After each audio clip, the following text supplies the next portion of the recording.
लालची ननद। कहानी एक ऐसे परिवार की है जहां रंजू अपने पति संजय और बेटी सृष्टि और बेटे आकाश के साथ रहा करती थी। रंजू बेटी को बहुत प्यार करती थी। क्या माँ, सारा दिन घर के अंदर ही रहती हो? जरा बाहर निकल कर तो देखो, औरतें कितनी स्मार्ट है। अरे बेटा, मैं बाहर जाऊंगी तो घर का काम कैसे होगा? माँ, घर के काम के लिए नौकरानी रख लो ना। और हाँ, पापा से पैसे लेकर पार्लर में चलते हैं, वहाँ आपका मेकओवर करवाती हूँ। अरे बेटा, लेकिन पैसे क्यों बर्बाद करना? कल को आकाश को आगे की पढ़ाई के लिए और तेरी शादी के लिए भी तो पैसे लगेंगे ना। माँ, क्यों इतना सोचती हो सबके बारे में? सब अपने लिए जीते हैं तो तुम क्यों पीछे रहो? अब पापा को ही देखो। क्या देखूं? देखिए, पापा भी तो कहते हैं ना कि तुम ठीक से रहा करो। चलो शॉपिंग करने चलते हैं, मुझे कुछ नहीं सुनना। बेटी माँ को शॉपिंग के लिए ले जाती है, लेकिन ज्यादा सामान खुद के लिए ही खरीद लेती है। फिर एक दिन, पापा, आपको एक बात बतानी थी आकाश के बारे में। वो कल ना गली के आवारा लड़कों के साथ खेल रहा था। मैंने उसे बहुत समझाया कि पापा इतनी मेहनत करते, तुम ऐसा क्यों करते हो? हाँ बेटा, वो कुछ बन जाए, तुम्हारी शादी हो जाए तो समझूंगा जिंदगी सफल। पापा, आपकी तो जिंदगी सफल ही है, और भाई की भी। शहर के सबसे महंगे एरिया में आपका घर है, जो बाद में भाई का हो जाएगा। आपको क्या दिक्कत है पापा? अरे बेटा, घर की ईंट थोड़ी ना खाएंगे, कम से कम बेटा कुछ कमाने लायक तो बन जाए। एक रोज, माँ, पिताजी, मैं आप लोगों को किसी से मिलवाने लाई हूँ। ये मयंक है, मैं इससे शादी करना चाहती हूँ। पर पापा, ये ना अभी सेटल नहीं है। सृष्टि, अभी कैसे तुम्हारी शादी करवा दे? अभी तो तुम्हारी पढ़ाई खत्म हुई है, कुछ काम कर लो, करियर बनाओ कुछ। देखो, मैं ऐसे शादी नहीं करवा सकता। कोई भी शादी के लिए नहीं मानता, तो एक दिन सृष्टि मयंक के साथ भाग जाती है, जिसके दुख में उसके पिता की मृत्यु हो जाती है। माँ, संभाल अपने आप को, कुछ खा ले, सारा दिन रोती रहती है। बेटा, तेरे पापा के बिना कैसे रहूंगी? और फिर तू भी तो कोई काम नहीं करता, कैसे चलेगा हम लोगों का घर? अब तू चिंता न कर माँ, मैं कोई ना कोई काम जरूर करूंगा। फिर हम लोगों के पास इतना बड़ा घर है, इसका एक पार्ट हम लोग किराए पर चढ़ा देते हैं।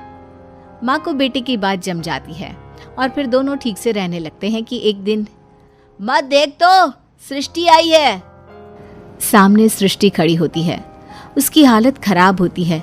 सुंदर से दिखने वाली सृष्टि बिल्कुल नौकरानी जैसी लग रही होती है। माँ, मुझे माफ कर दे, मेरे कारण पापा नहीं रहे।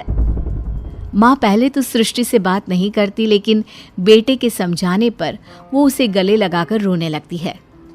तू कहाँ थी और वो मयंक कहाँ है? वो घर पर है, वो कोई काम नहीं करता तो नौकरी भी मैं ही करती हूँ। पापा के बारे में कल ही पता चला तो रहा नहीं गया। माँ, कोई बात नहीं बेटा, किस्मत का लिखा कौन बदल सकता है। सृष्टि अब आए दिन माँ के पास रहती और उसके कान भरती। क्या माँ, तो भाई की शादी करा देना किसी पैसे वाले घर में। उसको जो दहेज मिलेगा उससे एक और घर खरीद ले। ये घर बेचकर अपने पास पैसे रख, कल को बहू आ जाएगी तो पैसे पैसे के लिए तरस ना जाए तू। अरे नहीं नहीं, आकाश मेरा ख्याल रखता है, वो ऐसा नहीं करेगा। माँ, बीवी के आने के बाद ना सब बदल जाते हैं, बाकी तेरी मर्जी। पर कहते हैं ना, रोज रोज एक ही बात को कान में डाला जाए तो वो एक दिन सच हो ही जाती है। देख आकाश, तेरी शादी हो चुकी है, तू ना अब अपनी बीवी को लेकर अलग हो जा। माँ, कैसी बात कर रही हो? मेरी कमाई इतनी है नहीं कि मैं कोई अच्छा मकान ले सकूं। अरे तो जाकर किसी झोपड़पट्टी में रह ले, लेकिन निकल यहाँ से। माँ के कहने पर आकाश अपनी बीवी के साथ अलग चला जाता है। उसके जाने के बाद सृष्टि माँ के पास आती है। माँ, ये है ठाकुर जी, वो इस घर की अच्छी कीमत देने को तैयार हो गए हैं, ये ले पैसे। बेटी घर बिकवा देती है। घर बिक जाने के बाद, कल इस घर को खाली करना है, लेकिन सोच रही हूँ कि जाऊंगी कहाँ। कहाँ का क्या मतलब होता है माँ? मेरे साथ मेरे घर, वो घर भी तो तेरा ही है ना। और फिर सृष्टि माँ को लेकर अपने घर आ जाती है। रात को, मयंक, अब तो हम लोगों के अच्छे दिन शुरू हो रहे हैं। माँ के पास बहुत सारा पैसा है, हम रोज अपने सारे शौक पूरे करेंगे। अगले रोज माँ, वो किराए के मकान का किराया देना बड़ा मुश्किल हो रहा है। सोच रही हूँ अपना एक मकान ले लूँ। डाउन पेमेंट दे देती तो ईएमआई तो मैं देती रहूँगी जैसे किराया दे रही हूँ। हाँ हाँ, ले ले बेटा, अब जो है तुम लोगों का ही तो है। वैसे मैं कुछ दिनों के लिए ना आकाश के पास जाने का सोच रही थी, बहुत याद आती है उसकी। क्या माँ, पागल हो गई हो? लाचार बना देंगे वो लोग तुमको, भिखारी की तरह रास्ते में छोड़ देंगे। नहीं माँ, तू नहीं जाएगी। सृष्टि माँ को भाई के पास जाने ही नहीं देती और किसी न किसी बहाने से उससे पैसे लेती रहती है। माँ, वो कार खरीदनी है, जरा पैसे मिल जाते तो। अरे बेटा, अब तो सारे पैसे खत्म हो गए हैं, थोड़े पैसे हैं वो तो मेरे पास रहने चाहिए ना।